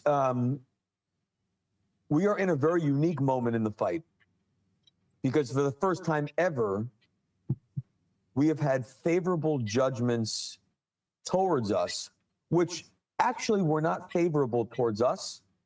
They were just unfavorable towards the FDA. And I actually think that's the thing that's the most meaningful. That I don't think anyone is advocating, hey, this is good for you. This is safe. Do this twice a day, right? No one's advocating this. This is an adult decision, just like alcohol and other hobbies. But if you are going to regulate something because it is inherently dangerous for humankind, when you're going to make a claim like that, you have to defend it. And what the premium cigar industry did early on was say, hold on, don't conflate us with the rest of the things that are made with leaves, because we are completely different. And it was just easier to say, these guys are crybabies, you know, they're so small, who cares? Steamroller, all tobacco is tobacco, that's it. We were very lucky to get the judge that we got, who looked at this case reasonably, Judge Mehta, and said, if FDA went so far as to consider whether handmade premium cigars are different, which if you go back to 2014, there was option 1, option 2 in the definition that went to comments to the public. Option 1 and option 2, which were handmade premium cigars should be exempt or handmade premium cigars should be included. By doing that, FDA recognized, in fact, handmade premium cigars were different. Otherwise, there wouldn't have been 2 options. And then FDA did not sufficiently produce the evidence to say that there was a equal risk to the category that they were willing to set apart as potentially different. And that's what Mehta basically ruled on, is that FDA did not do the things that they should do in order to justify the fact that they were separated for consideration. So where that leads us today is, because of the unfavorable decisions, it's finally given us some breathing room at worst, and potentially a playbook at best as to how we can move forward as an industry and continue to create and get back to doing what we do. Because the reality is, nothing about this product is attractive to youth. The flavors aren't, the price isn't, the way you smell after you use it there's, and I'm using the verb use because I'm talking FDA language. You know, we're a hobby, not a habit. We don't use this, we enjoy it. But this is the way they think, is the way you use it results in X, Y, and Z. This is not a nicotine delivery system. This is a vehicle of enjoyment that brings people together or gives you solace at home, no different than a glass of wine or a cup of coffee or, you know, whatever you do in the moments where you either get together with friends or you spend time by yourself. And FDA failed to do their part, which they were required to do by law. And fortunately for us, we have a judge that is holding them to account. So there is still a lot ahead of us. We're in the middle of an appeal. But the burden, provided that we keep this judge, the burden is now on the FDA to demonstrate that they have done the things they were required to do. And so far, the cigar industry just filed their appeal. So far, it looks like the FDA has not done it. And in fact, they've actually tried to sneak in evidence that they should have included in the first round that they lost.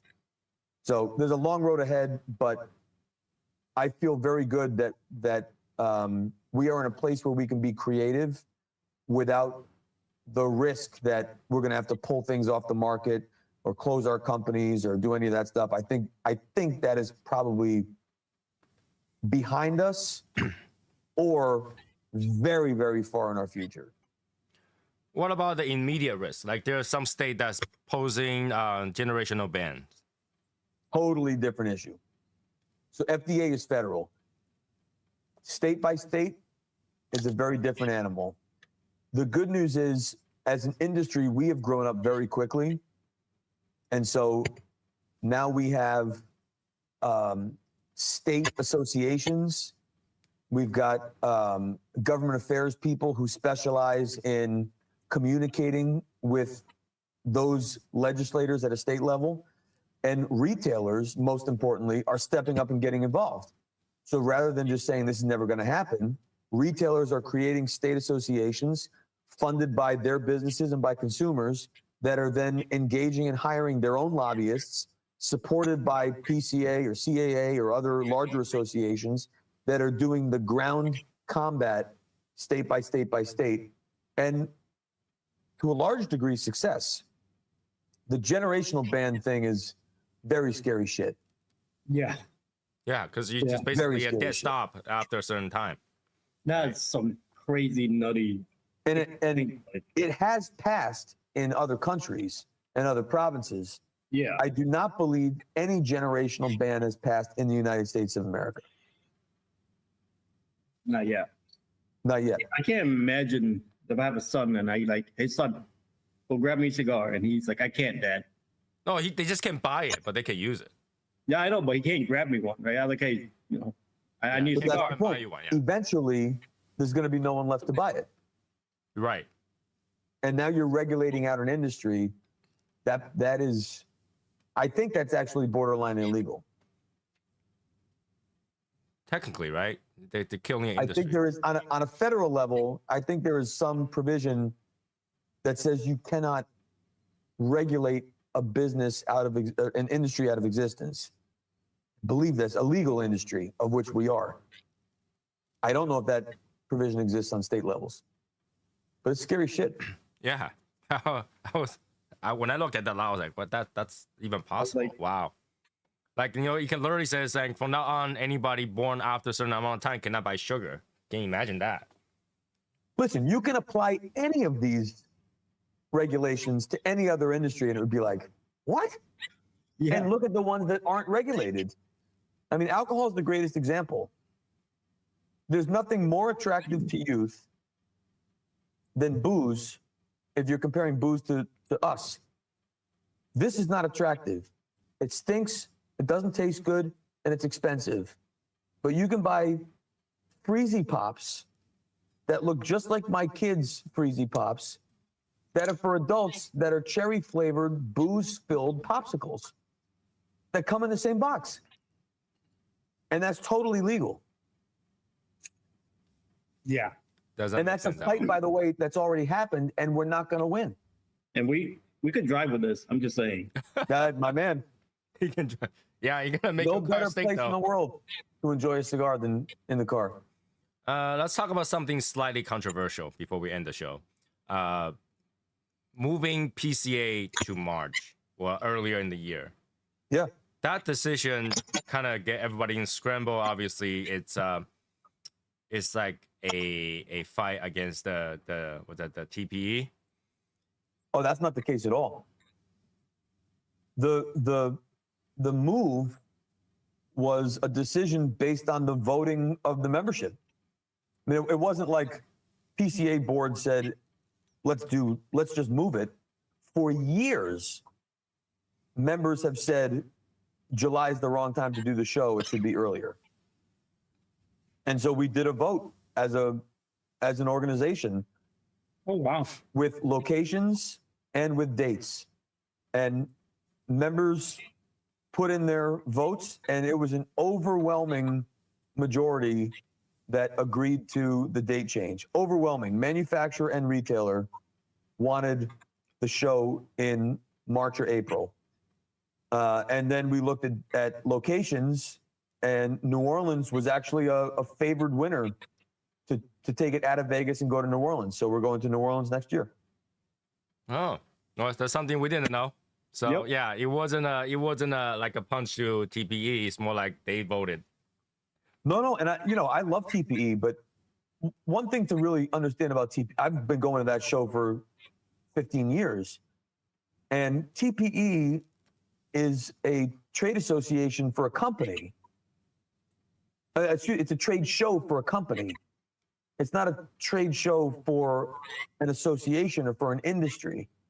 And so I don't see why they can't coexist, because the majority of people who go to TPE are not the same customers as PCA. So, like when you go to TPE, you have every single category under the sun that you would find in convenience stores or some of the broader tobacco shops, smoke shops, glass, CBD, Kratom, Delta 8. It's a crazy, crazy show. And so if both shows happened in March, I would go to both shows because they serve completely different customers. TPE did increase their premium cigar presence just to help fill that void at that side of the year. But I do not believe that the spirit of that move was in any way targeting TPE at all. It was purely a move that was supporting what members wanted. I'm very interested to find out why March though, because like we all know that Cigar Factory kind of closed down during the end of the year. So for them to rush everything out by March so that it's display the show, there's all that stuff, wouldn't that be harder? Well, I would answer that two ways. If it was a surprise, it would be harder. But if it's not a surprise, then you need to plan better. So if you have, we work 5 to 8 months in advance trying to stage things and get them ready. So if that means you have to make sure that everything that you want to launch in the first quarter is in your warehouse before your factory closes, then that's how you plan, no problem. But the other way I would answer that is we have adopted this idea that the show is about launching and taking orders and doing all this new business. But you have a trade show and a convention. And I'll tell you, this year, the convention side was one of the most successful conventions I've been a part of in the 21 years that I've been going to the show, 22 years. The seminars, the education, the workshops, the experiences that were not commerce, that happen off the trade show floor, that provide the opportunity to make your business better, That's really should be the priority of any convention, is that side of the business. Then you go to the trade show and you see what's new, or you see, an important vendor and you talk about your business and how to be better partners. That's great. But I feel no pressure as a manufacturer that I have to have a booth full of new products ready to ship at that trade show. I don't let the trade show define my launch strategy. For me, the work is ready when the work is ready, and off it goes. And so this year, I think, felt rushed only because of the gap year between July and March. But moving forward, everyone now knows for 18, 20 months that the next show is going to be in March. And that's plenty of time to be prepared, have stuff positioned properly and ready to launch. And the other thing is, even though you announce it, doesn't mean you ship it. And we saw that even when the show was in July, stuff didn't drop until November. So if you're announcing something in March and it releases in July, that's really no different than what's been happening anyway. All right. So I hope I address some of these questions over here. I know I missed some because Ben has been like Energizer Bunny and throwing out questions that's like endless. But I hope that we address the important ones that people want to know. And obviously, big thanks to Michael for joining us, because that's taking time from his life to, join us in this little chat over here and just get, better understand the Ferio Tego as a brand, Michael as a person. I hope you guys kind of feel somewhat related to that now, and give it a try to the cigar, because I personally enjoy the cigar, so I don't mind to talk about this all the time, because I like their cigars. Well, good. Then only talk about Ferio Tego all the time. That's better for me. And with that being said, I'm gonna give Michael a minute or two so that you can address the viewer here, something that you want to tell them about your brand or anything like that. We'll have some last word before we end the show. Yeah. Well, let me first say, I really appreciate you all offering this platform for me. And it's not lost on me that this is not any of your full-time jobs, but you treat it with the same reverence and seriousness that you would a full-time job. And that's not lost. There's a lot of people putting out content and going live and doing different things, but the way you guys do it is really thoughtful, and so you should be very proud of what you're doing here, because people are seeing it and it makes an impact. It really does, whether it's to us as brands or whether it's to the community that you have fostered, who look forward to experiences like this. It is very admirable, and I hope you guys realize what a great job you're doing, all of you. It's very impressive. So well done. Thank you. Thank you very much. As far as Ferio Tego goes, we are 31 months in market. That is not a lot of time. So I am very aware that there is far more to do ahead of us than has been accomplished behind us. But I will say that I'm very proud of what we have accomplished in the time that we have done it. We're in over 1,200 stores since inception, and really turning and burning with about 500 to 600 partners, which I think is, at least being around as long as I have been, that's a serious number, and that's not lost on me. And that's really a result of consumers believing in what we do and sharing their affection for our work with retailers and with other consumers. And I'm going to tell you, Ferio Tego is not going anywhere. We're in a long game here. But with as much as we have to do, I would truly appreciate if you would take a moment and amplify your affection for Ferio Tego in whatever way is authentic for you to do it. So if you're on social media and you post a photo, that would be incredible. Tag me in it. If you're not on social media or you don't feel comfortable and you're just having a few friends over to smoke cigars, share a couple of my cigars or show someone a picture of my cigar and tell them to go try one and buy it for themselves. But that is the most genuine endorsement I could possibly get. That's better than any advertisement. That's better than any influencer, because you are trustworthy within your community. And if you simply give someone permission to love one of our cigars that you love, you give them permission to love it before they light it. And when that happens, it creates a slightly smoother road for us, and I would be grateful. Nice. That was good. That So, was really good. with that being said, that is the show today, and we'd love to have Michael coming back the next time he has something new. We all, Michael probably can let us know ahead of time where we can read the half wheel. We'll go buy that cigar. Hopefully, we'll get to smoke that together on the show and we can talk about Well, it. all we did was smoke Suma, so we have 10 other blends that are We new do. to do another We do. show. We do. Sure, we definitely do. So, Oh wait, hang on, what did you light up? I light up the the Elegancia And? and Suma. That's two cigars. No, I know you did Suma, but you're in Elegancia. Well, I'm not going to let this show close without giving a little feedback on Elegancia. Well, this is one of the first two that I smoked for your from your brand, and I actually love it. Yeah, I like. And it's doing exactly what it did. Oh yeah.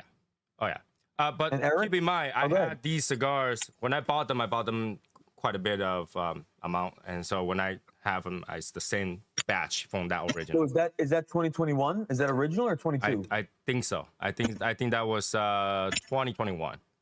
Oh, great. Yeah. So I got 2022. Generoso. Yep. Yeah, great. And I had to say It's good to Generoso go. is better I than like Elegancia. I like it a whole lot. have we approached bitter yet? Or Oh, not yet. oh, good. Second, third. Just leave the bitterness alone. No. Hey, man, it's not a criticism. I'm just curious where we are, Yeah. and if it happened or not.